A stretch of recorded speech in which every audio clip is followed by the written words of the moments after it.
नेपाल में भारी बारिश से भूस्खलन और बाढ़ से 42 लोगों की मौत, कई फ्लाइट डाइवर्ट।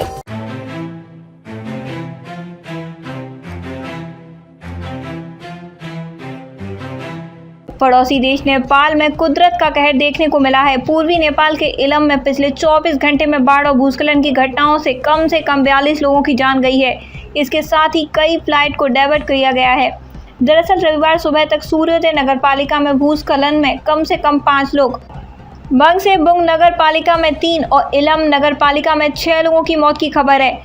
इस आपदा के बाद प्रशासन राहत के कामों में लग गया है। बढ़ सकती है मृतकों की संख्या। वहीं एसएसपी पोखरेल ने समाचार एजेंसी फोन पर बातचीत कर कहा कि इस आपदा में मरने वालों की संख्या का इजाफा हो सकता है। वर्तमान में नुकसान का आकलन किया जा रहा है।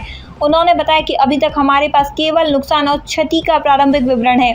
प्रभावित इलाकों में सुरक्षा एजेंसियों के 3 स्तरों, जिसमें नेपाल सेना, सशस्त्र पुलिस बल और नेपाल पुलिस शामिल है, को तैनात किया गया है। भारी बारिश और आगे भी बारिश को लेकर चेतावनी जारी की गई है। इस बीच नदियां उफान पर है। काठमांडू घाटी के बाद बाढ़ के मैदानों से निवासियों को निकालने के लिए उन्हें तैनात किया गया है। नदियों के किनारे तलाशी अभियान जारी। सुरक्षा एजेंसियों ने शनिवार को घाटी से होकर गुजरने वाली सभी प्रमुख नदियों के किनारे बसी बस्तियों में तलाशी अभियान चलाया।